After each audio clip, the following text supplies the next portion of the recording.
Gubernur bersih, kenapa risih? Dialog kita lanjutkan kembali masih bersama Emerson Yunto dan melalui sambungan telepon masih ada Wakil Gubernur Jawa Timur, Saifullah Yusuf atau Gus Ipul. Gus, ya ini kalau kita bicara soal pemberantasan korupsi, ini kan komitmen dari semua kepala daerah, omongannya biasanya sama, Gus. Bahwa mereka bahkan yang kemarin mengatakan siap dihukum mati jika terbukti korupsi. Tapi fakta mengatakan kita punya beberapa nama gubernur yang ujungnya itu ada di penjara saat ini. Nah, ini saya mencoba mengutip pernyataan Pak Syahrul Yassin Limpo yang lain, mengatakan bahwa sebelum mengekspos ke publik masalah harus mengikuti proses-proses aparat pengawasan internal sesuai dengan aturan BPK, BPKP, barulah sampai di kejaksaan atau di kepolisian. Artinya kasus-kasus ini sebelum ke penegak hukum harus melalui proses di internal. Permasalahannya selama ini kan bahkan Pak Jo Hermansyah mengatakan pengawasan internal di daerah itu lemah. Tanggapan Anda? Iya, saya kira intinya dulu adalah bahwa pengawasan sangat penting. Gitu loh. Kata kunci pengawasan sangat penting itu berlaku untuk semuanya. Jadi memang ya hakim harus diawasi, pemerintah harus diawasi, kepala daerah diawasi, pegawai negeri, semualah yang menggunakan uang negara harus diawasi. Itu intinya seperti itu. Nah, memang kita sependapat tidak ada pilihan lain. Salah satu kuncinya adalah memperkuat pengawasan ini. Nah, sambil memperkuat pengawasan, saya kira proses-proses hukum itu kan tidak ada yang bisa menghalangi gitu. Jadi siapapun boleh. Penegak hukum dalam hal ini adalah penegak hukum untuk melakukan satu pendalaman terhadap satu hal yang dianggap terjadi penyimpangan. Saya kira itu intinya. Nah, memang kalau kita lihat ya, memang harusnya internal ini, pengawasan internal ini harus bergerak lebih cepat, terutama dalam rangka pencegahan.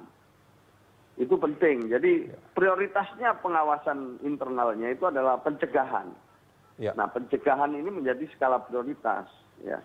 Sebelum akhirnya nanti kemudian menjadi satu hal atau satu proses penyidikan yang lebih lanjut.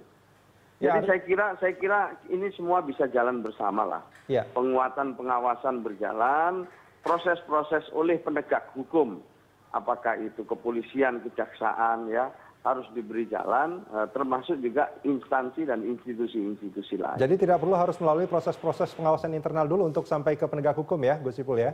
Ya, idealnya memang harus melalui proses itu, idealnya. Tapi kalau misalnya harus ada satu tindakan cepat dari institusi penegak hukum, ya. harus dihormati dan dihargai. Oke, Gus Ipul, kita punya satu kutipan pernyataan, kita simak berikut. Nanti saya bacakan buat Gus Ipul. Ya. Ini bukan pernyataan, maksud saya penelitian BPKP. Ya. Ini pada tahun 2013 ya, 5,47% auditor internal pemerintah yang sudah memiliki infrastruktur memadai untuk menjalankan fungsi konsultatif dan analisis kebijakan. Kemudian 93,9% terlalu lemah dan kurang kompeten. Ini penelitian dari BPKP. Ya. Ya, ini artinya kan sebetulnya mengkonfirmasi apa yang sudah dikatakan di sini. Ada Emerson Yunto dari ICW, Gus Ipul, dan juga pernyataan Jo Hermansyah bahwa pengawasan internal di daerah saat ini lemah. Kalaupun pernyataan Pak Syahrul Yassin Limpo itu mestinya bisa diterapkan, itu kalau pengawasan internalnya sudah kuat. Iya, ya maka itulah ya kita nyadari juga itu. Kita nyadari bahwa pengawasan pengawas di daerah itu memang terus terang sangat terbatas ya. Sumber daya manusianya sangat terbatas, lebih-lebih setelah otonomi daerah ini. Gitu loh, karena pengawas-pengawas itu biasanya ya ada yang ikut ke Jakarta, ada pemerintah pusat, sementara yang di daerah itu hanya sedikit sekali gitu. Jadi memang sejak reformasi ini pengawas sumber daya pengawas di daerah itu minim sekali. Nah, oleh karena itulah minim dari kuantitas dan juga kualitas. Saya kira ya, saya kira dari sisi kuantitas dan dari sisi kualitas gitu. Baik. Maka itu perlu ya Kementerian Dalam Negeri ya untuk membuat skenario bagaimana memperkuat sumber daya manusia pengawasan ini. Secara lebih sistematis ya, dan juga kalau bisa masif gitu. Artinya memang penting sekali menurut saya kata kuncinya di pengawasan ini. Kalau kita ingin mengurangi penyalahgunaan, ya salah satu kata kuncinya yang utama adalah pengawasan. Ya. Ini kan kalau kita, Gus Ipul, ini kalau kita bicara soal fakta, banyak sekali kepala daerah termasuk gubernur yang tertangkap gitu kan ya. Ada yang tertangkap tangan bahkan, ada yang juga sudah menjadi terpidana, ada yang sudah menjadi tersangka pada saat ini. Itu karena penegak hukumnya bergerak. Dan kalau kita bicara soal jumlah penegak hukum juga sebetulnya sangat terbatas kan. Artinya pengawasan internal kalau mereka bekerja lebih baik lagi, mungkin juga akan lebih banyak lagi kasus-kasus yang akan terungkap. Iya.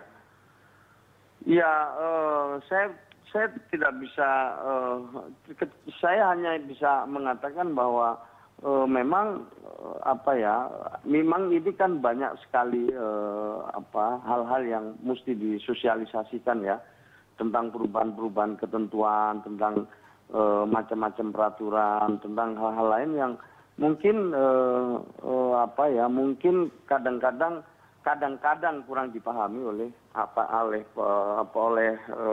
pegawai ya di lingkungan pemerintah daerah gitu.